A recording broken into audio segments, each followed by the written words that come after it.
দর্শক, আজকের সন্ধ্যার বিশেষ আয়োজন টেবিল টক অনুষ্ঠানে আপনাদের প্রত্যেককে স্বাগত জানাচ্ছি। আমি জামিল আহমেদ। আমরা মূলত টেবিল টক অনুষ্ঠানে সমসাময়িক বিভিন্ন প্রসঙ্গ, যেগুলো গণমাধ্যমে সবচেয়ে বেশি আলোচিত হয়, রাজনৈতিক বা অন্যান্য প্রসঙ্গ নিয়ে কথা বলি। স্বাভাবিকভাবে আজকেও সেই সাম্প্রতিক পরিস্থিতি নিয়ে মূলত সিনিয়র সাংবাদিকরা বা গণমাধ্যমের বিশ্লেষণগুলো নিয়ে আমরা কথা বলবো, তাদের দৃষ্টিভঙ্গিগুলো কী বর্তমান প্রেক্ষাপট সম্পর্কে। এজন্যই আমরা আজকে দুজন ব্যক্তিত্বকে আমন্ত্রণ জানিয়েছি। প্রথমে আমাদের সাথে এসে যোগ দিয়েছেন স্টুডিওতে সিনিয়র সাংবাদিক এম এ আজিজ। আপনাকে স্বাগত জানাচ্ছি। ধন্যবাদ। আমরা মূলত যে কথাটি প্রথমে বলে শুরু করেছি যে এই সময়কালের বিভিন্ন প্রসঙ্গ, যেমন আজিজ ভাই আমরা জানি যে রাজনৈতিক দলগুলো থেকে প্রায়শই বলা হচ্ছে যে তারা বর্তমান অন্তর্বর্তীকালীন সরকারের কাছ থেকে একটা পথ নকশা, যেটিকে রোড ম্যাপ তারা চায়। বিশেষ করে বড় দল বিএনপি থেকে বলা হচ্ছে, অন্য দলগুলো বলছে এটি তারা দেখতে চাইছে যে তারা আগামী দিনে কি করতে চায়, মূলত কোন ধরনের সংস্কারগুলো করতে চায়। এই কথাটির খুব একটা বিশেষ তেমন রেসপন্স সরকারের কাছ থেকে অফিসিয়ালি আসেনি, বাট প্রধান উপদেষ্টা বলেছেন যে বেশ কিছু সংস্কার কার্যক্রমের পরেই প্রয়োজনীয় সময় নির্বাচন হবে। এটিকে আপনি কিভাবে দেখেন, যে আসলে কি রোড ম্যাপ আগামী দিনে একটা টাইম লিমিট বা স্কোপ অফ ওয়ার্ক নির্ধারণে হেল্প করতে পারে? ধন্যবাদ আপনাকে। দেখেন, এই যে ছাত্র গণ অভ্যুত্থান হলো, এখানে ছাত্ররা সামনে ছিল, কিন্তু বিরোধী দল সবগুলোর সমর্থন ছিল, অংশগ্রহণও ছিল। তো যদি আমাদের দেশে বিশেষ করে 15 বছর আওয়ামী লীগ সরকার ক্ষমতায় থাকার পরে দলীয়করণ এমন পর্যায়ে নিয়ে গেছে যে এখন সংবিধান সহ সবগুলা রাষ্ট্রীয় প্রতিষ্ঠান সংস্কার করা ছাড়া ছাত্ররা যে চাইছে যে মানবিক বাংলাদেশ, আইনের শাসন, সুশাসন, এটা করা আসলে ব্যক্তিগতভাবে আমি মনে করি একদমই অসম্ভব। এবং অন্তর্বর্তীকালীন সরকারও তাই মনে করে, এবং সব বিরোধী দলও কিন্তু এ ব্যাপারে সম্মতি আছে। এখন প্রশ্ন হচ্ছে, এই নামটাই তো অন্তর্বর্তীকালীন সরকার। আমাদের একসময় যখন আপনার তত্ত্বাবধায়ক সরকার ব্যবস্থা ছিল, তখন তারা 3 মাসের ভিতরে একটা নির্বাচন আয়োজন করত। এটা ছাড়া আমাদের এই অন্তর্বর্তীকালীন সরকারের কোনো ধরাবাঁধা কোনো নিয়ম কিন্তু যদি এই সংবিধানও ধরি নাই। এখন এনারা কতদিন থাকবেন, কি করবেন, এটা তো ধরেন বিরোধী দল বা দেশবাসী জানতেই চাইবে, কারণ এটা তো ছাত্র গণ অভ্যুত্থান। সেক্ষেত্রে আমরা যেমন মনে করি সংবিধান থেকে শুরু করে সব রাষ্ট্রীয় সংগঠনগুলির সংস্কার দরকার, সেখানে একটা পথ নকশা তো জনগণের কাছে হাজির করতে পারে অন্তর্বর্তীকালীন সরকার। তার উপরে প্রায়োরিটি অনুযায়ী হয়তো যে দলগুলি আছে, দলগুলির সাথে আলাপ করে একটা প্রায়োরিটি তালিকা, যে এত দিনের মধ্যে, সে 6 মাস 1 বছরের মধ্যে এইগুলি সংস্কার করা সম্ভব। কারণ সংস্কার কিন্তু আপনি দেখেন, আমার ধারণায় এই সংস্কার করতে 15-20 বছর যদি গণতান্ত্রিক ব্যবস্থা অটুট থাকে, চলমান থাকে, মানবিক দেশও যদি চলমান থাকে, তাহলেও অন্তত 15 থেকে 20 বছর আগে সম্ভব না টোটাল সংস্কার। যেমন আমি বলি, 60-70-তে সমাজতন্ত্রের জয়গান ছিল সারা বিশ্বে। সমাজতান্ত্রিক বিপ্লব হওয়ার পরেই কিন্তু সাংস্কৃতিক বিপ্লব করা হতো, অর্থাৎ মানুষের মনোজগতের পরিবর্তন আনা হতো। তো এখন ধরেন এটাকে বিপ্লব বলি, আর গণ অভ্যুত্থান বলি, আর আন্দোলন বলি। সরকার তো পতন ঘটেছে, চলে গেছে, এবং গণতান্ত্রিক সরকারের নামে আপনি আয়না ঘরের মতো বিভৎস জিনিসও তো তৈরি হয়েছে। বলা হয়েছে জাতিসংঘ থেকে 600 লোকের তালিকা চাইছে, গুম হয়েছে। এখন দেখা যায় জনাচারিক বেরোইছে ডিজিডিএফআই অফিসের নিচ থেকে। আর অন্যদের কোনো এখন পর্যন্ত হদিস পাওয়া যাচ্ছে? এখন আয়নাঘর কি একটা ছিল না, দেশের বিভিন্ন আরো বহু জায়গায় আছে। এটা তো দেখার বিষয়। 5 সদস্য বিশিষ্ট কমিটিও করেছে। তো যাই হোক, ওটা আমি পরে করি। ধরেন মানুষের মনোজগতে কিন্তু একটা বিরাট পরিবর্তন হয়ে গেছে এই 15 বছরে। যেমন ধরেন সরকারি চাকরি বলেন, ব্যবসা বলেন, বাণিজ্য বলেন, শুধুমাত্র আওয়ামী লীগ এবং আওয়ামী লীগের পরিবার সহ কেউই সুবিধা করতে পারে নাই। আপনার পুলিশ বলেন, সরকারি আমলা বলেন, সেখানে একদম ব্লাড টেস্ট করে করে এমন করা হয়েছে যে 15 বছরের রিক্রুটমেন্ট পুরোটাই একটা দলের হয়েছে। তো এটাকে মেধা বা স্কিলের কোনো প্রাধান্য দেওয়া হয় এখানে প্রাধান্য দেওয়া হয় নাই। দেখা গেছে একজন ফার্স্ট হয়েছে, কিন্তু পুলিশি রিপোর্ট আসছে যে তার বাবা বা দাদা বিএনপি করে বা জামাত করে বা বিরোধী দলের অমক করে, বাদ মেধার কোনো এখানে। সম্প্রতি গণমাধ্যমে দেখলাম যে আনসার বাহিনী তাদের রিক্রুটমেন্টের বড় একটা অংশ হচ্ছে বিশেষ একটি জেলা থেকে। হ্যাঁ, না ওটা আমি বলতেছি, আপনার এই প্রথমটা বলি যে এই জন্যে একজন দেখেন, এখন আমরাও ছোটবেলায় দেখেছি, পাকিস্তান আমলেও দেখেছি যে মানুষ দুর্নীতিবাজ যে ছিল, ঘুষখোর, এদেরকে মন থেকে ঘৃণা করত। এখন কিন্তু এই ঘৃণাবোধটা উঠে গেছে। যার টাকা তার ক্ষমতা, যার টাকা সে এমপি, যার টাকা সে কি সাধারণ লোক তো এখনো দুর্নীতিবাজদেরকে কিছুটা মানে সাধারণ জনগণ সংখ্যায়। আচ্ছা, আগে ছিল একটা না, প্রায় মানুষের হয়তো গরিব ছিল, মানুষ একটা গেঞ্জি গায়ে দিত না, ছিঁড়ে যেতে পারে, ঘাড়ে নিয়ে চলতো, টায়ারের স্যান্ডেল, অল্পদামি স্যান্ডেল পায়ে দিয়ে হাঁটতো না, হাতে নিয়ে চলতো, এত দরিদ্র। কিন্তু মানুষ কিন্তু এত অসুখী ছিল না। আমি নিজে ফিল করি আমি অসুখী ছিলাম না। এখন ধরেন আমি তো কোনো দলের দুই আনার সদস্যও না, কিন্তু এই 15 বছরে তো আমার ফ্যামিলির ছেলে মেয়ে, ভাই ভাইস্তা ভাগ্নে সব আমার জন্য ধাওয়া খাইছে। হ্যাঁ, কিন্তু আমার ফ্যামিলির একে অপরে এত ব্রিলিয়ান্ট, কাউকে ধরতে পারে নাই। একটা আটকা পড়ছে, আরেক জায়গায় চলে গেছে, এবং সবাই ফ্যামিলির সবাই ভালো আছে। তো এই জন্য আমি বলছি যে মানুষ, আপনি দেখেন, মিথ্যা কথা বলা এটা কারো কাছে মানে কোনো যন্ত্রণার বিষয়ই না হয়ে গেছে। সবাই মিথ্যা কথা বলে, আমরা সবাই বলি বানায় এটা না মিথ্যা কথা। অর্থাৎ এই মানুষের মনোজগতের বিরাট পরিবর্তন ঘটে এসেছে। একটা মানবিক সমাজ গড়তে হলে একটা সৎ লোক দরকার। সৎ লোক ছাড়া তো মানবিক আপনার সমাজ গড়াতে হয় না।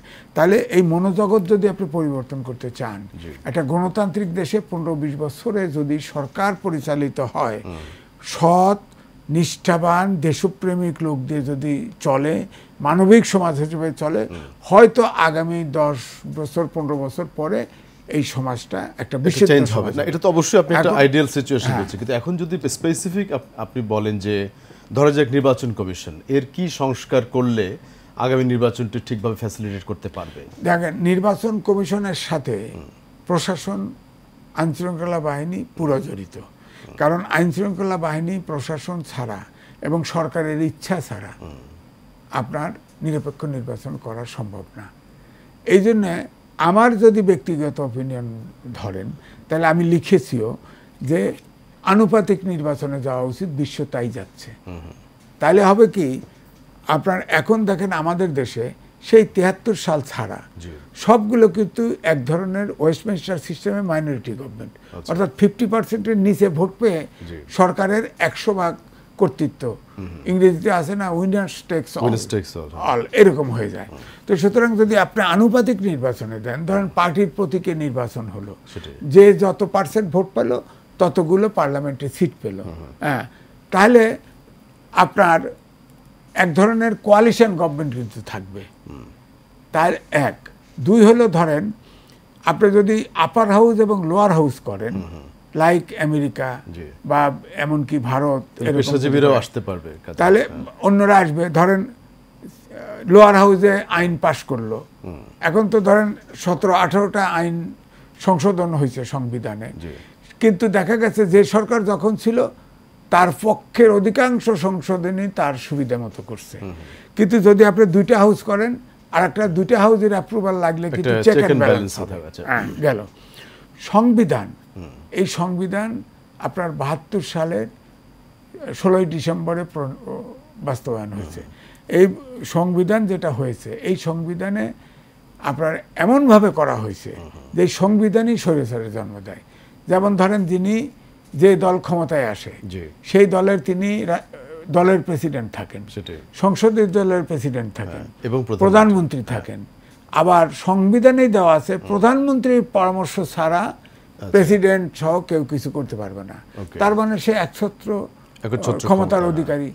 গণতান্ত্রিক মনে হলেও আপনার রাষ্ট্র তো গণতান্ত্রিক মানুষ এক ব্যক্তি চালায়, সেটাই। এক।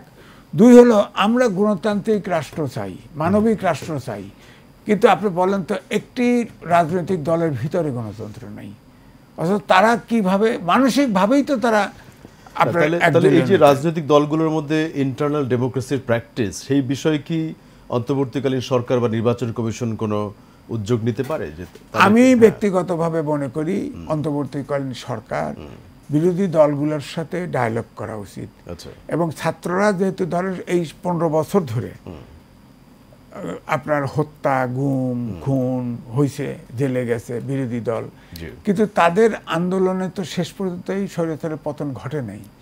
যখন ছাত্র আন্দোলনে নেমেছে তখন কিন্তু তাদের সহযোগিতা করছে, ছাত্র অগ্রভাগে ছিল, ছাত্রদের প্রতি মানুষের সমর্থন বেশি ছিল, এক। দুই হলো নির্বিচারে ছাত্রদেরকে গুলি করা হয়েছে। তখন একটা ছাত্র যখন মারা গেছে তখন তার মা, বাবা, ভাই, বোন, আত্মীয় স্বজন, গ্রামবাসী, প্রতিবেশী সব মেটে নেমে এসছে। এই জন্য এটা বলা হয় ছাত্র জনযুদ্ধ। রাজনীতিবিদরা, সব রাজনৈতিকবিদ আওয়ামী লীগ ছাড়া সবাই হেল্প করেছে। সুতরাং আপনি রাজনৈতিক দলকে অ্যাভয়েড করেও কিন্তু চলতে পারবেন না। সুতরাং তাদের সাথে বসুক, তারা বলুক যে ছাত্ররা এই দাবিতে জীবন দিয়েছে, এই দাবিতে তারা আন্দোলন করেছে, একটা গণতান্ত্রিক মানবিক দেশ, আইনের শাসন, সুশাসন। তখন আমরা যদি একটা মানবিক গণতান্ত্রিক দেশ করতে চাই তাহলে তো আমাদের গণতন্ত্র চর্চা করতে হবে। গণতন্ত্র চর্চা করতে হলে তো আমাদের রাজনৈতিক দলের মধ্যেও গণতান্ত্রিক চর্চা করতে হবে। কিন্তু এটি কিন্তু আজকে এই যে সম্প্রতি বিএনপির মহাসচিব বলেছেন যে একটা রোড ম্যাপ প্লাস পার্টিগুলোর সাথে, দলগুলোর সাথে সংলাপ রেগুলার হওয়া প্রয়োজন এই অন্তর্বর্তীকালীন সরকারের। না দেখেন, রেগুলার হবে কি, এখানে আমার কিন্তু আমি রোড ম্যাপের কথা তো বললাম, অবশ্যই অন্তর্বর্তীকালীন সরকার প্রায়োরিটি বেসিসে একটা রোড ম্যাপ প্রকাশ করা, কবে নাগাদ কি করবে। সংস্কার তো আপনার, আমি তো বললাম মানুষের মনোজগতেরও সংস্কার দরকার, এমন জায়গায় দেশ চলে গেছে দীর্ঘমেয়াদে। তাহলে এটা তো 15-20 বছরের ব্যাপার, সেটাই। তো 15-20 বছর তো আর অনির্বাচিত সরকার থাকবে না।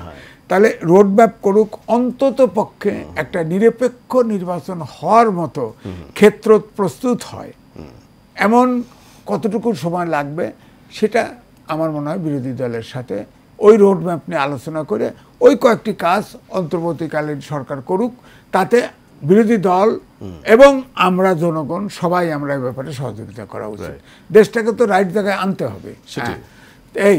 এই জন্যই আমি বলবো যে দেশটাকে আসলেই আমরা স্বাধীনতা যুদ্ধ করেছি, আমরা জীবন দিয়েছি, সেখানে তো আমরা বৈষম্যহীন একটা সমাজ চেয়েছি। আপনি দেখেন কোঠাবিরোধী আন্দোলন শেষ পর্যন্ত বৈষম্য বিরোধী আসছে। বৈষম্যহীন সমাজ ছাড়া মানবিক সমাজ হতে পারে না।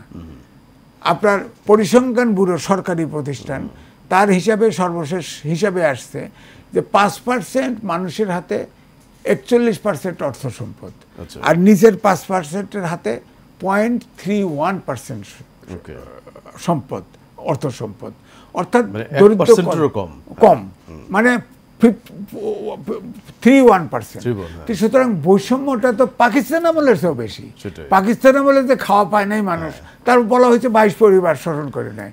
এবং যেই বৈষম্যের বিরুদ্ধেই আমরা স্বাধীনতা অর্জন করলাম, এটি আস্তে আস্তে রেশিওটা এত বেড়েছে যে এই জন্য আমি বলছি যে তারপরে আর একটা কথা আছে যে, যেমন নোবেল বিজয়ী অমর্ত্য সেন বলছে যে কোনোভাবেই হোক কথা বলার যদি সুযোগ না থাকে তাহলে ধরে নিতে হবে দেশে গণতন্ত্র নাই। আমরা তো 16 বছর এখন এই যে কথা বলছি, আমি নিজের কারণে নিজে হয়তো কোথাও সেন্সর করতে পারি, কিন্তু আমার ভিতরে তো ভয় কাজ করছে না। আমি স্বাধীনভাবে কথা বলতে পারছি। এই 16 বছরের টকশো আসলে আমি কিন্তু স্বাধীনভাবে কথা বলতে পারিনি, এটা সত্য। যদিও বলা হতো যে আপনি তো সবই বলতেছেন, আমরা তো সিনারিওটা জানি সামগ্রিকভাবে, জানি। তো এই জন্য গণমাধ্যমে আপনার সাথে কথা হয়েছে। গণতন্ত্রে যদি দেশে হয় তাহলে গণতন্ত্রে, আমি তো অমর্ত্য সেনের উদাহরণ দিলাম, আগে স্বাধীন ভাবে কথা বলার পরিস্থিতি তৈরি করতে হবে, তার মতটা সে প্রকাশ করতে পারবে। এই জায়গায় আমরা ছিলাম না, আমাদের এখন সেই জায়গা তো নিতে হবে। তার জন্য কি রাষ্ট্রীয় ব্যবস্থাগুলো, রাষ্ট্রীয় কাঠামোটা সংস্কার দরকার আছে, তাছাড়া তো সম্ভব না। আর মানুষের মৌলিক পরিবর্তন যে হয়ে গেছে, মনস্তাত্ত্বিক জগতের যে পরিবর্তন, সেটা সময় লাগবে। সেটা তো অন্তর্বর্তীকালীন সরকার সেই সময় পাবে না। কিন্তু এই ক্ষেত্রে আজিজ ভাই, এই যে আপনি যখন বলছেন মনোজগতের পরিবর্তন, সেই ক্ষেত্রে সংস্কৃতির ক্ষেত্রে কি করা যায়, শিক্ষানীতির ক্ষেত্রে কি করা যায়, ছাত্ররা আসলে স্কুল কলেজে কি শিখবে, এগুলোরই তো একটা প্যারামিটার তৈরি করা প্রয়োজন। না দেখেন, কারণ শিক্ষানীতি নিয়ে তো ব্যাপক সমালোচনা হয়েছে। হ্যাঁ, আমি ধরেন ইন্টারমিডিয়েট পাকিস্তান পর্যন্ত, পুরো পাকিস্তানে, তা আগে তো আদর্শ লিপি ছিল। হ্যাঁ, কানারে কানা বলিও না, কহিও না, মনে কষ্ট পায়। লেখাপড়া করে যে গাড়ি ঘোড়া চড়ে সে। এখন দুনিয়াটা কি হয়েছে, লেখাপড়া করে যে গাড়ি চাপা পড়ে সে। হ্যাঁ, এখন আপনি এই যে শিক্ষা ব্যবস্থাটা কিন্তু আমাদের দেশে ঘনবসিত। হ্যাঁ, আমাদের দেশে প্রায় 1.5 কোটি লোক বিদেশে থাকে, প্রবাসে থাকে, প্রবাস থেকে রিমিটেন্স পাঠায়।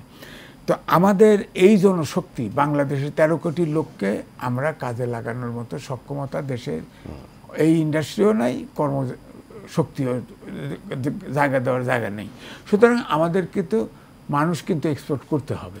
তাহলে এখন আমার বক্তব্য হলো, চতুর্থ শিল্প বিপ্লবের যুগে, যেখানে অটোমেশনের যুগ, যেখানে রোবট মানুষের বিকল্প হয়ে আসছে, আইওটি সায়েন্স, হয়তো আপনার বিশ্বাস হবে না, আমি লিখেছি, আমি তো ফিজিক্সের ছাত্র। ধরেন এখন যেটা অবিশ্বাস্য মনে হবে, যখন যেমন ইন্টারনেট অফ থিংস বলা আছে, যে আপনার বাসায় ফ্রিজ আছে, চুলা আছে, এই চুলা আপনি এখান থেকে বলবেন যে আমি চুলাকে কমান্ড দিয়ে রাখবেন, আমি প্রত্যেক বৃষ্টির সময় আমি খিচুড়ি খেতে চাই। হ্যাঁ, আপনার জন্য ওই চুলা খিচুড়ি পাক করে রাখবে, রান্না করে রাখবে, আপনি শুধু খাবেন। আর ওই চুলা ফ্রিজকে রিসার্চ দিবে, মেসেজ দিবে, আমি খিচুড়ি পাক করতে এই জিনিস লাগবে, তোমার কাছে আছে নাকি। সে যদি না যায়, যার কাছে যে আমরা এখন দোকান থেকে অর্ডার দিয়ে খাবার আনি না, ওরকম সে অর্ডার দিয়ে আনি, ফ্রিজ ভরে রাখবে। সুতরাং এগুলি বিশ্বাস হবে না। যেমন আমাদের দেশে গার্মেন্টসে সেমি অটোমেশন হয়ে গেছে, অনেক মেশিন, আগে দেখেন সুতা কেসি দিয়ে কাটতো, এখন কেসি নাই, অটোমেটিক মেশিন, ওই মেশিনের সেলাই হচ্ছে, কাটা হয়ে যাচ্ছে, অর্থাৎ সেমি অটোমেশন। আর কিছু কিছু জায়গায় কিন্তু রোবট ব্যবহার হয়েছে। এই ধরেন আমি 3 মাস আগে চিকিৎসার জন্য ব্যাংককে গেছিলাম, একটা হসপিটালে ছোট্ট একটা রোবট সারা হসপিটাল সে ঝাড়ু দিচ্ছে, নিজে সে মুভ করতেছে। ধরেন মানুষ সামনে আছে, ওয়াল সামনে আসে, সে নিজে ঘুরে যাচ্ছে। এবং আমি কল্পনা করলাম যে হসপিটালের যে ইনফ্রাস্ট্রাকচারটা তৈরি করা হয়েছে, রোবট যাতে মুভ করতে পারে, এভাবে করা হয়েছে। একটা রোবট কমপক্ষে 20 জন মানুষের সার্ভিস দিচ্ছে, রিপ্লেস করে ফেলছে। তো আপনি এই অটোমেশনের যুগের এই শিক্ষা তো আপনার আসতে হবে। কম্পিউটারের পেছনে কাজ করবে, আইওটির পিছনে কাজ করবে, ডেটা সায়েন্সের পেছনে কাজ করবে। আপনি বলেন, আমাদের জেলায় জেলায় বিশ্ববিদ্যালয় স্থাপন করতেছে, প্রায় 60,000 কওমি মাদ্রাসা আছে। এই প্রোডাকশন দিয়ে কি করবেন এই আধুনিক বিশ্বে?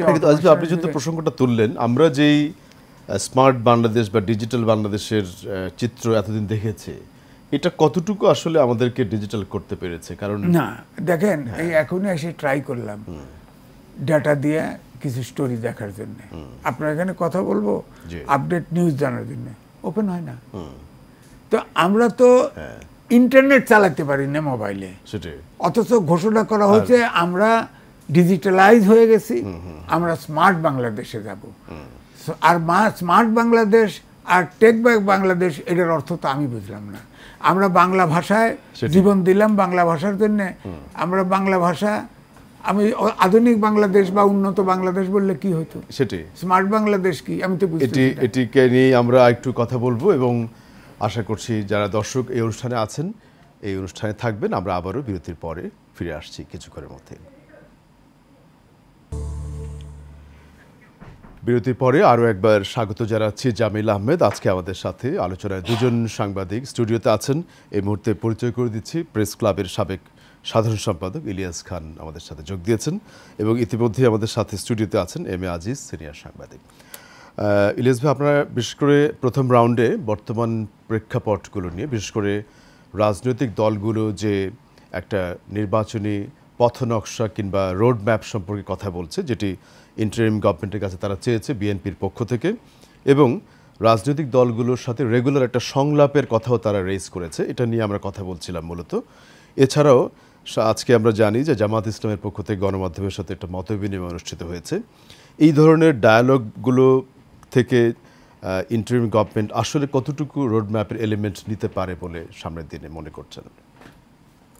আপনাকে ধন্যবাদ, এবং আমার সহ-আলোচক আমার অত্যন্ত শ্রদ্ধাভাজন আজিজ ভাই এবং অনুষ্ঠান যা দেখছেন। আমি আমার কথার শুরুতে দুঃখ প্রকাশ করছি যে আমি একটু দেরিতে যোগ দিয়েছি। না, আলাপ আলোচনার মাধ্যমে অনেক কিছু হতে পারে। যেমন বিএনপি মহাসচিব রোডম্যাপ চেয়েছেন, এটা তো খুব দরকার। কারণ এই এখন যারা আছেন এরা ভিন্ন প্রক্রিয়ায় জনগণের ম্যান্ডেট নিয়ে এসছে। এদেরও কিন্তু জনগণের এক ধরনের ম্যান্ডেট আছে, জনগণ চেয়েছে বলেই তারা আছে। পিপলস উইল একটা ধারা কথা আছে, সেইভাবেই তারা এসছে। বাট নির্বাচিত সরকারের কাছে ক্ষমতা যত দ্রুত হস্তান্তর করা উচিত। অনেকে বলতে চাচ্ছেন যে না, সংস্কার করতে অনেক সময় দরকার। এগুলো ঠিক না, কারণ খুব বেশি সময়ের দরকার আছে বলে আমি মনে করি। বা আরেকটি বিষয় হচ্ছে যে এই আন্দোলনটি হয়েছে, এটি কিন্তু একটা অন্যতম কারণ হচ্ছে মানুষ দীর্ঘদিন ভোট বঞ্চিত ছিল। 15.5 বছর তারা কিন্তু ভোট দিতে পারে না। ওই ক্ষোভটি সঞ্চার হয়েছে, পার্লামেন্টে পারেনি, স্থানীয় সরকার পারেনি, ট্রেড বডিতে পারেনি, প্রফেশনাল বডিতে পারেনি, কোথাও ভোট দিতে পারেনি। ভোট যে একটি বিষয় আছে, মানুষ সেটি ভুলতে বসছিল। এবং এই যারা আন্দোলন করেছে, বয়স ধরুন 25 বা 27, এই বয়সের ছাত্ররা এতে বেশি আন্দোলন করেছে, এরা কোনোদিন ভোট দিতে পারেনি। আচ্ছা, ভোটার অনেক আগে হয়েছে, এলিজিবল আছে কিন্তু ভোট দিতে পারে না। হ্যাঁ, কিন্তু সুতরাং মানুষের ভোট দেওয়ার কিন্তু একটা আকাঙ্ক্ষা আছে। যেমন ভোট বাংলাদেশে একটা উৎসবের মতো, বাংলাদেশের মানুষ খুব এনজয় করে। যেমন আপনি দেখেছেন, আজবে দেখেছেন, ইউরোপ আমেরিকাকে যে ভোট হয় টেরই পাওয়া যায় না কিছু। আমি অনলাইনে দিচ্ছে, আগে দিয়ে দিচ্ছে। আমি আমেরিকান প্রেসিডেন্ট ইলেকশন কাভার করেছি 2008-এ। তো কেন্দ্রে গিয়ে আমি মানে হতবাক হয়েছে আমার এক বন্ধুর সঙ্গে। কোনো মানুষ নেই, অল্প কয়েকজন মানুষ আছে, পোস্টার, ব্যানার, এই যে বিড়ি তামাক নিয়ে বসে আছে, কে খাবে, কাকে খাবে, এই কালচারটা নাই, এইসব কিচ্ছু নাই। কিন্তু আমাদের শুধু বাংলাদেশ না, সাবকন্টিনেন্ট একটা উৎসবের মতো। উৎসব থেকে মানুষ দীর্ঘদিন বঞ্চিত হয়েছে। এবং সোজা কথা যদি আমি বলি, নির্বাসনে পাঠানো হয়েছে। সুতরাং মানুষের একটা ভোট দেওয়ারও কিন্তু আকাঙ্ক্ষা আছে। এবং এই আন্দোলনের পরে মানে এটি কথা বলছিলাম যে কোটা বিরোধী শব্দটাই পরে বৈষম্য বিরোধীতে ট্রান্সফার হলো। এবং আমি তো প্রথম দিকে একটু অভিমান করেছিলাম ছাত্রদের প্রতি, কারণ তারা শুধু তাদের দাবি দেওয়া শুধু কোটা কেন। হ্যাঁ, যেমন আপনি আপনার দুজনই পাবলিক ইউনিভার্সিটির ছাত্র, আমিও পাবলিক ইউনিভার্সিটির ছাত্র। বাংলাদেশে যত আন্দোলন হয়েছে, জনগণের পক্ষে কিন্তু প্রথমত ছাত্ররাই লড়েছে। তা আমি অভিমান করেছিলাম এই কারণে, তাদের কথাই কেন বলছেন? এতদিন ধরে গণতন্ত্র নাই, একটি দুর্বিনীত শাসন চলছে। যেমন তারা এক দফা ঘোষণা করার পর কিন্তু আমাদের যারা এই আওয়ামী লীগের বন্ধুরা আছেন, তারা খুব বলতে চেয়েছেন যে হ্যাঁ, ছাত্ররা রাজনীতি নেই। ছাত্ররা তো রাজনীতি করবে। যত স্বৈরাচারের পতন হয়েছে, যত অ্যাচিভমেন্ট বাংলাদেশের, 52 ভাষা আন্দোলন, মূল ড্রাইভিং সিটে ছিল ছাত্ররা। সর্বশেষ 90-এর গণ অভ্যুত্থান, ড্রাইভিং সিটে ছিল ছাত্ররা। এবং এবারও ড্রাইভিং সিটে ছিল ছাত্ররা, বাট রাজনৈতিক শক্তি এদের সাথে যোগ দিয়েছে। দীর্ঘদিনের বঞ্চনার ফলে মানুষের মধ্যে এক ধরনের কি বলে যে ক্ষোভ তৈরি হয়েছিল। সরকার বুঝতে পারেনি, কারণ ভেবেছে সবাইকে দাবিয়ে রেখেছি। একটা ভয়ের সংস্কৃতি গড়ে তুলে মানুষকে দাবিয়ে রাখার চেষ্টা করা হয়েছে। বাট এবারও বাংলাদেশের মানুষ প্রমাণ করলো যে বাঙালির দাবিয়ে রাখা যায় না। তো আপনি যে বলছেন যে পথনকশা, এটি দ্রুত দেওয়া উচিত বলে আমি মনে করি। উনি বলেছেন জনগণ চাইলে, জনগণ যখনই চাইবে, বোধহয় এরকম বলেছেন। তো জনগণ কতদিনে চান, এটি উনি পরিমাপ করবে কীভাবে? উনি কি গণভোট নেবেন যে জনগণ এখন আমাদের চায় বা চায় না? সুতরাং একটা যৌক্তিক সময়, কারণ অনেক আশা করে, অনেক আশা নিয়ে মানুষ তাদের বসিয়েছে। আপনি যেমন নিজেও আপনি ঢাকা রিপোর্টার্স ইউনিটির নেতৃত্বে ছিলেন, প্রেস ক্লাবে ছিলেন। যখনই কেউ নেতৃত্বে আসে, তার কাছ থেকে কিন্তু একটা ম্যান্ডেট চায় যে আপনি কি কি কাজ করবেন। এটি কিন্তু সাংবাদিক সমাজ আপনার কাছে ডিমান্ড করেনি, আপনি দিয়েছেন। জি জি জি, এটি তো সব ক্ষেত্রে এটি প্রযোজ্য, শুধু সাংবাদিক না। এই যে এখন যারা চেয়ারে আছেন, এখন যারা ক্ষমতা, তাদের কাছে তো মানুষের প্রত্যাশা আছে। সুতরাং এটি যত দ্রুত হওয়া সম্ভব, কারণ রাজনৈতিক দলগুলো আসলে তো আমাদের দেশ যাই বলি, যত অর্জন করে রাজনীতিবিদরাই দিয়েছেন। আমরা হয়তো সমালোচনা করি রাজনীতিবিদদের, কিন্তু যত অর্জিত রাজনীতিবিদদের মধ্য দিয়ে আসছে, হয়তো রাজনীতিবিদরা এখন নানা প্রশ্ন আছে। বিশেষ করে গত 15 বর্ষে এমন মানুষ রাজনীতিবিদ হয়েছেন যাদের কোনোদিন হওয়ার কথা ছিল না, হাজার কোটি টাকা মালিক হয়েছে। এবং পালিয়ে যাওয়া প্রধানমন্ত্রীর নিজেই বলেছেন এরপর রাষ্ট্র থাকে যে আমার পিয়নও 400 কোটি টাকার মালিক এবং তিনি হেলিকপ্টারে ঘুরে, এরপর তো রাষ্ট্রই থাকে না, সরকারই থাকে না। প্রশ্ন হতে পারে যে আমরা তার বিরুদ্ধে ফৌজদারি কোনো এবং আমি এই প্রসঙ্গে বলে নিই, এই প্রসঙ্গে বলে নিই, আমরা কিন্তু একটা বিষয়ে চেপে যাচ্ছি। যেমন ধরুন এই যে বেনজির সাহেব, তিনি যে হাজার হাজার কোটি টাকা দুর্নীতি করেছেন, কি শুধু একাই তিনি? এর সঙ্গে চ্যানেলের অংশ, চ্যানেল কারো নাম কিন্তু আসছে না, নিশ্চয়ই আপনি ফলো করবেন। তারপরে এই যে 400 কোটি টাকা পিয়নের কথা উনি বলেছেন, এটি কি তিনি একাই করেছেন? তাকে এই সাপোর্ট কারা দিয়েছেন? তিনি কিভাবে করতে পারেন? ইলিয়াস ভাই, এটিও একটি দুটি নিউজ পেপার গণমাধ্যম ইনভেস্টিগেটিভ রিপোর্ট করার কারণে সামনে এসেছে। এরকম ক্ষেত্র, এরকম ব্যক্তি তো আরও থাকতে পারে, শুধু একজনেরটাই এসেছে এবং এনবিআর এর একজন মেম্বারের নাম এসেছে। অগণিত আছে এরকম, কিন্তু এদেরকে ওই দুর্বিনীত শাসন টিকিয়ে রাখতে হলে অনেকগুলো অর্গান লাগে। সেটি আওয়ামী লীগ অত্যন্ত সুকৌশলে এবং খুব ভালোভাবে করতে পেরেছিল, কিন্তু ওই শেষ রক্ষা হয় না। জনগণ যখন জেগে ওঠে তখন আর কেউ টিকতে পারে না। আওয়ামী লীগের যে পতন হবে এইভাবে বাংলাদেশে অনেক মানুষ বিশ্বাস করতেন না যে আওয়ামী লীগের যে পতন হতে পারে। তারা এমন একটি ফ্লেভার দিয়ে রেখেছিল সারা দেশে এবং গ্রামগঞ্জে যে কর্মী তাদের কাছেও, সুতরাং পতন তো হয়েছে, তাই না? এখন যারা দুর্নীতিবাজ আছে দৃষ্টান্তমূলক শাস্তির আওতায় আনা উচিত। কারণ ওই যে একটা কথা, ইতিহাসের সবচেয়ে বড় শিক্ষা, ইতিহাস থেকে আমরা শিক্ষা নিন। এখন এরা দিয়ে 16 বছর যেভাবে চালিয়েছে, এখন যারা শাসন করছে নেকদের আরও, তারাও যদি একইভাবে করে তাদের পরিণতি এক হবে। সুতরাং আমাদের সচেতন হওয়ার সময় এসেছে। রাইট, এই জায়গাতে আজিজ ভাই আপনার একটু ধন্যবাদ। ইলিয়াস ভাই কতগুলো গুরুত্বপূর্ণ কথা বলেন। একটা প্রসঙ্গ আজিজ ভাই যে উঠে আসলো, যে বেশ কিছু দুর্নীতির চিত্র নিউজ পেপার বা গণমাধ্যম ইনভেস্টিগেটিভ রিপোর্ট করার কারণে সামনে এসেছে। তার মানে অনেকে হয়তো বলেছেন যে এগুলো এতদিন হয়নি কেন, তারপর কেউ বলেছে যে আমরা তো শুরু করলাম, যে কালের কণ্ঠ যেটা করেছিল আইজিপি সম্পর্কে, পরবর্তীকালে আমরা দেখলাম এনবিআর মেম্বার সম্পর্কে আসলো, একে একে পিএসসির ড্রাইভার সম্পর্কে আসলো, কিন্তু এই ঘটনাগুলো কিন্তু আবার কিছুদিন পর ধামাচাপা পড়ে যাচ্ছে। ধামাচাপা মানে হচ্ছে কি, যে সরকার বড় ধরনের একটা সরকারের পতন ঘটেছে, এর চেয়ে বড় ঘটনা দুর্নীতিকে মনে করা হচ্ছে না। যে আমি প্রথমে বললাম যে আজকে স্বাধীনভাবে কথা বলতে পারছি, এই স্বাধীনতাটা তো আমাদের ছিল না। টেবিলে কথা বলার সময় অনেক হিসাব করে কথা বলতে হতো।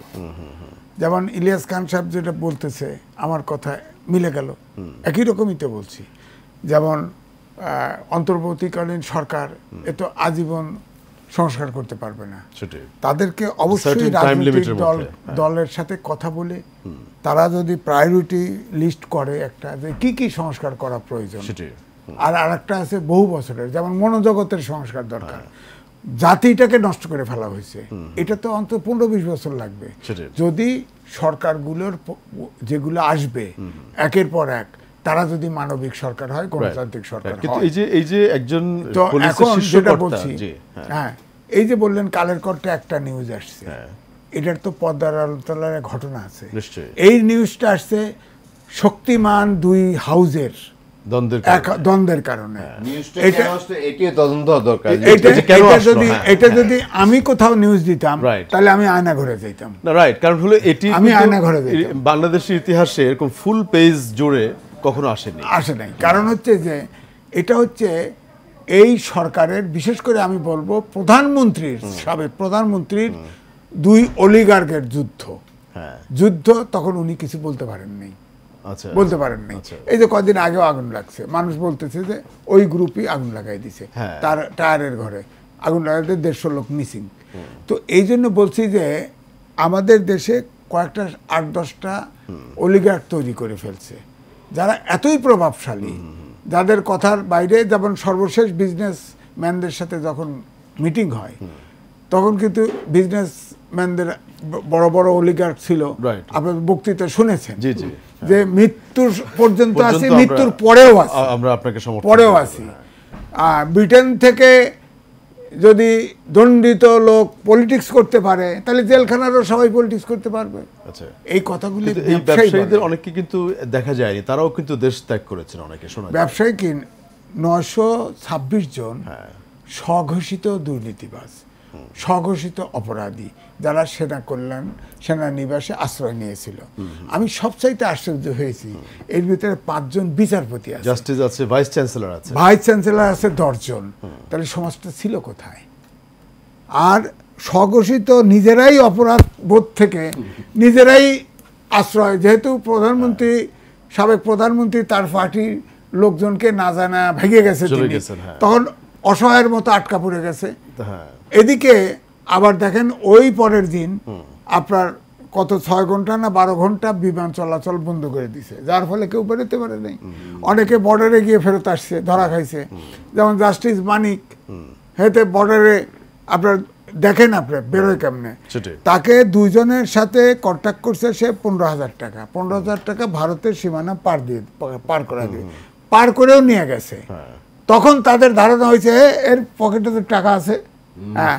পরে তাকে ফেরত তাই নিয়ে মারিয়ে ধরে ওই টাকা লয়ে গেছে। টাকা ছিল 60 লাখ না 70 লাখ, টাকা রেখে তারা ফেলাই দিয়ে চলে গেছে।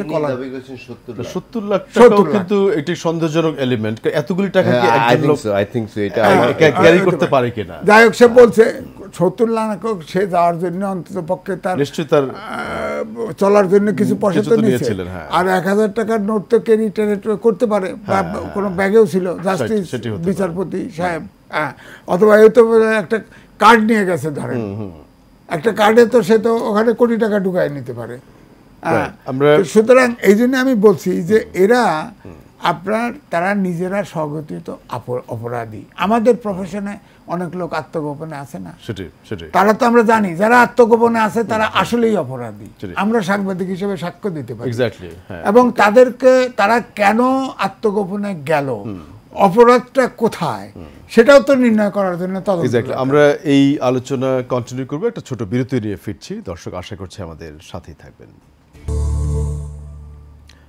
আজকে টেবিল টক অনুষ্ঠানে সর্বশেষ বিরতির পরে আরও একবার স্বাগত জানাচ্ছি জামিল আহমেদ। আজকে আমাদের সাথে আলোচনায় 2 জন সিনিয়র সাংবাদিক আছেন, জনাব ইলিয়াস খান এবং M.A. আজিজ। আমরা মূলত আজিজ ভাই যেই আলোচনা হলো সেটির একটু এক ধরনের র্যাপ আপ করতে চাই, বা সামনের দিনের কিছু বাস্তবতা এবং চ্যালেঞ্জ নিয়ে। মূলত রাজনৈতিক দলগুলো বলতে এখন যেটা বোঝা যাচ্ছে যে সর্বশেষ যেই দল শাসন করেছে আওয়ামী লীগের তেমন কোনো অ্যাক্টিভিটি নেই। তার মানে বিএনপি, জামাত, জাতীয় পার্টি, হেফাজত বা বাম দলগুলো, সেগুলো নিয়ে কথা হচ্ছে। এই দলগুলো কি স্পেসিফিক কোনো একটা প্রস্তাবনা বা এক ধরনের প্ল্যান ইন্টারিম গভর্নমেন্টকে দিতে পারে, শুধু গভর্নমেন্টের কাছ থেকে না চেয়ে রেসিপ্রোকাল? না, সর্বশেষ ইলেকশনের আগে আপনার বেগম খালেদা জিয়া তিনি কিন্তু আপনার এই রাষ্ট্র কাঠামো মেরামতের জন্য তারপরে এই বিএনপি কিন্তু এটা একটা ঘোষণা করছিল যে রাষ্ট্র কাঠামোর কি পরিবর্তন আসা উচিত, সেটা বেসিস ধরে আলোচনা হতে পারে। কিন্তু বিষয়টা হলো এখন স্বৈরাচারের পতন হওয়ার পরে আমি বললাম যে অঙ্গের সব জায়গায় ক্ষত হয়েছে, আপনি মলমটা লাগাবেন কোথায়?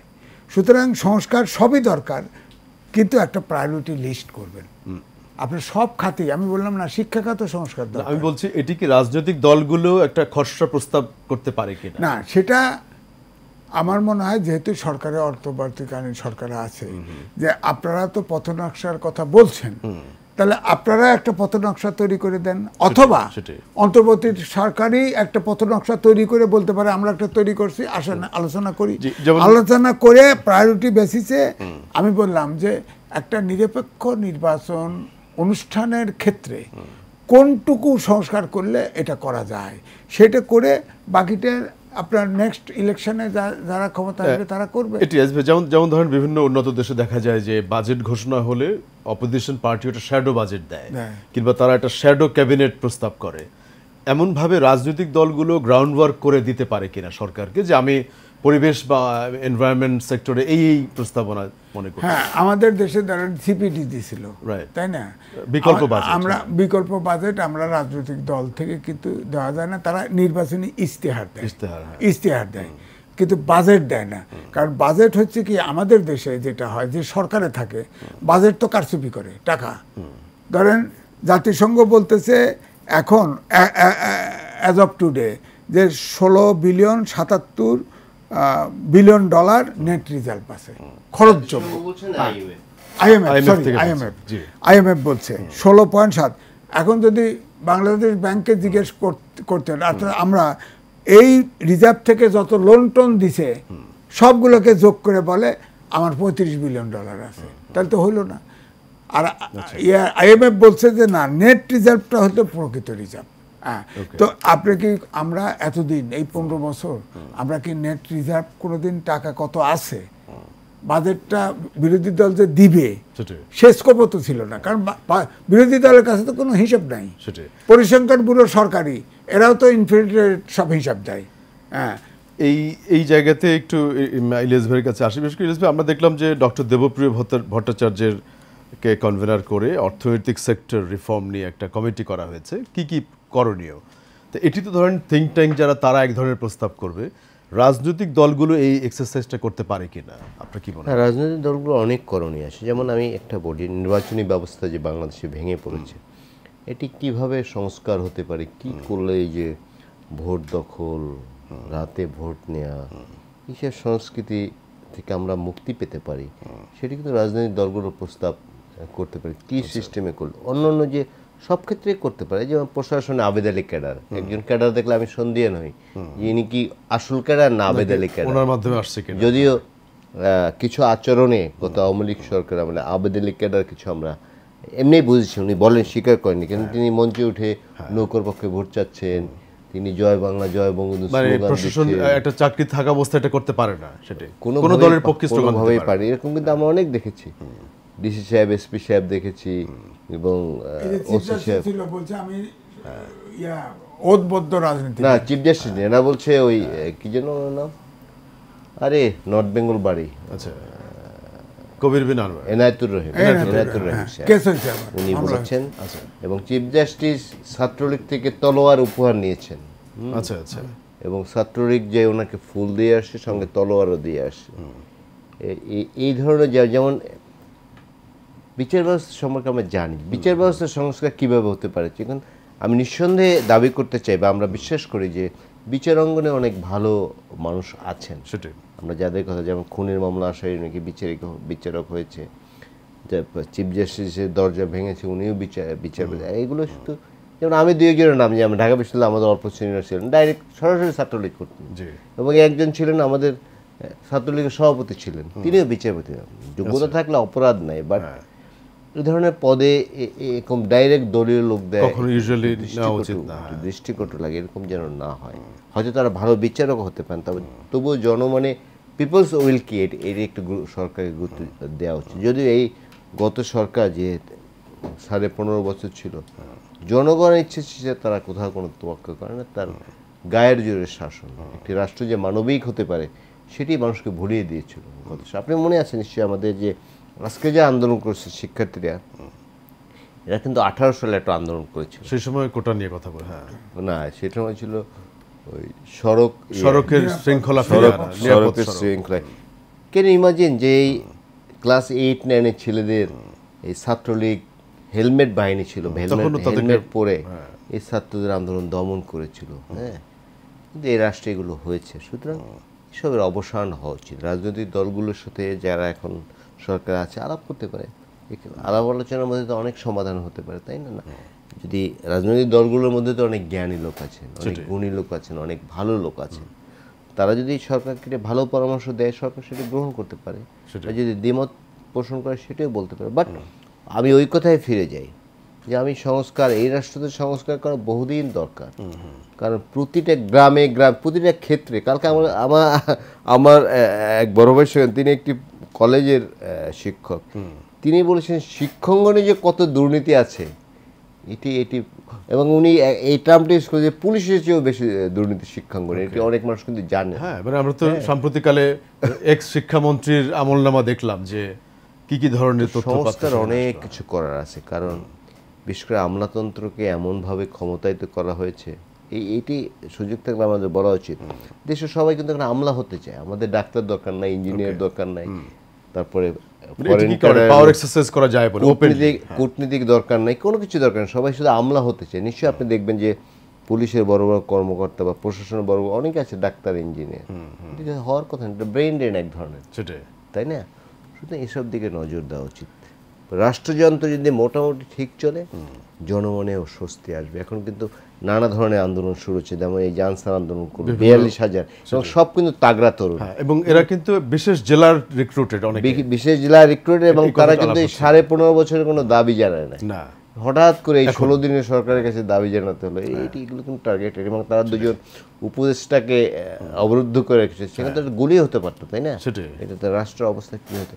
এসব বিষয়ে সরকারকে সচেতন হওয়ার আহ্বান জানিয়েছি, কারণ আমাদের ছোট্ট দেশ, পৃথিবীর 1000 ভাগের 1 ভাগ ভূখণ্ড কিন্তু আমাদের, আর 1000 ভাগের 27 ভাগ মানুষ এই ভূখণ্ডে। জনচাপে আমরা এমনি পিষ্ট। শহীদ রাষ্ট্রপতি জিয়াউর রহমান গার্মেন্টস এবং ম্যান পাওয়ার শুরু করেছিলেন বলে আজ কিন্তু দেশটি টিকে আছে। সুতরাং আমাদের লুটপাট বহু হয়েছে, এগুলো থামাতে হবে। কসমেটিক ডেভেলপমেন্টের নামে কোটি কোটি টাকা লুটপাট করা হয়েছে, এই তৎপরতা বন্ধ করতে হবে, আমাদের সামনে এগিয়ে যেতে হবে। আমরা হোয়াট অ্যাবাউটিজমের মধ্যে থাকবো না, আমরা সামনে যাব। এই জায়গাতে ইলিয়াস, যেমন আমরা তো ব্যাপকভাবে শুনতাম যে আমরা উন্নত দেশ থেকে, মিডল ইনকাম থেকে উন্নত দেশ, আমরা অন্য বিভিন্ন দেশের সাথে তুলনা করা হতো যে সিঙ্গাপুর, অস্ট্রেলিয়া, সুইজারল্যান্ডের মতো হয়ে যাচ্ছি। এখন কিন্তু আমরা দেখছি মাথাপিছু ঋণের পরিমাণ অনেক অনেক বেড়েছে। শুনেন, হ্যাঁ, এটা বলতে খারাপ লাগে, কন্ট্রাডিক্টরি হলো এটা। আমরা সবাই তো বাইরে গিয়েছি, এই যে ফ্লাইওভারের গল্প করে না, খুব ফ্লাইওভার হয়েছে ঢাকা, এরকম বেজিং শহরে এরকম ফ্লাইওভার আছে 1000, বহু, আরো বেশি হতে পারে, জাপানেও আছে, জাপানে আছে, ইভেন আপনি ব্যাংককে যান, হাজার হাজার ফ্লাইওভার, একটা দুটো ফ্লাইওভার। তারপরে ধরুন এই যে ট্রেনের গল্প কত শুনেছি, মেট্রো রেল, নিশ্চয়ই লন্ডন, আমেরিকা আপনি দেখেছেন, 5টা মাটির নিচে 5টা লাইন আছে, কত মেট্রো রেল চলে। সিঙ্গাপুরে আপনি দেখেছেন শেষের দিকে একেবারে এগুলো, এবং সর্বশেষ চুরিটা মেট্রো রেল দিয়ে করতে চেয়েছিল, যে 3,300 কোটি টাকা লাগবে রেল সংস্কার করতে, যে ক্ষতি হয়েছে, এবং কয়েক মাস লাগবে, এবং 1 বছর লাগবে। এটা কিন্তু চালু হয়ে গেছে, চালু হয়ে গেছে, একটা খরচই হয়নি, যে 2টি স্টেশন ক্ষতিগ্রস্ত হয়েছে 50 কোটি টাকা বলেছে। আমরা একেবারে শেষের দিকে, আজিজ ভাই আপনার কিছু ক্লোজিং রিমার্কস আগামী দিনের আমি জাস্ট ইলিয়াস খান সাহেবের দুটো কথার রেফারেন্স দিয়ে আমি শেষ করি। দেখেন, বিপ্লব যদি ধরি, প্রতি বিপ্লবের সুযোগ, বিপ্লব মানেই প্রতি বিপ্লবের আশঙ্কা থেকে যায়। এই জিনিসটা কিন্তু বিশাল ভালোভাবে অন্তর্বর্তীকালীন সরকার এবং বিরোধী দলগুলো যারা আন্দোলনে ছিল তাদের এটা হিসাবে রাখতে হবে। যেমন 15ই আগস্টে ভারত থেকে শেখ হাসিনার ডাক দিছিল যে ওখানে জড়ো হও এবং গণ অভ্যুত্থান ঘটাও।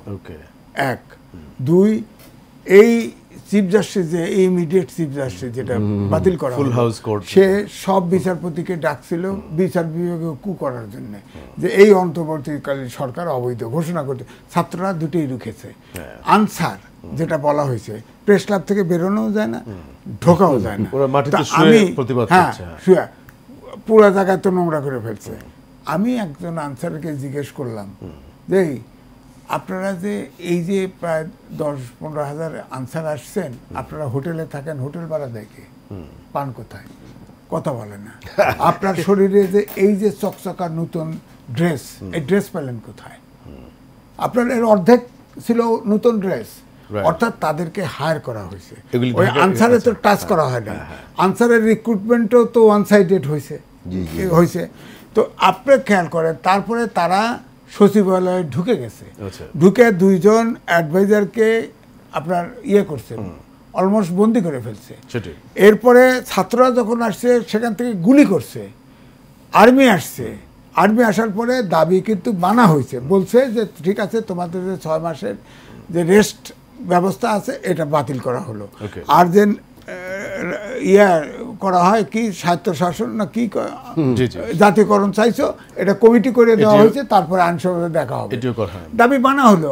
এক গ্রুপ বলে মানি না।